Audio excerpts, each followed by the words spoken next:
क्या आप जानते हैं? योग केवल उपनिषदों या पतंजलि के सूत्रों तक सीमित नहीं। हमारे पुराणों में भी योग की अद्भुत कथाएं और शिक्षाएं भरी हुई हैं। पुराण केवल कथाएं या धार्मिक ग्रंथ नहीं हैं।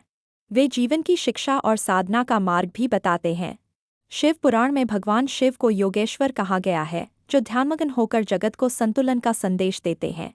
भागवत पुराण में भगवान कृष्ण गीता के समान ही भक्ति योग और ध्यान योग की महिमा समझाते हैं।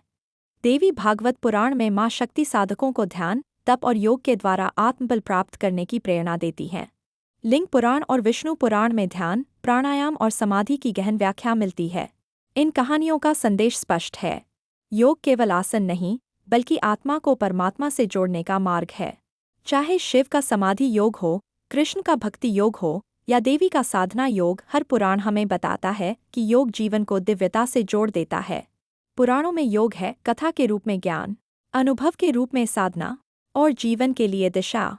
अगर आप योग को सिर्फ शरीर और मन तक नहीं, बल्कि भारतीय परंपरा और पुराणों की गहराई तक समझना चाहते हैं, अगर आप जानना चाहते हैं कि योग कैसे युगों युगों से हमारे शास्त्रों का हिस्सा रहा है, तो जुड़िए हमारे YCB yoga teacher training programme से।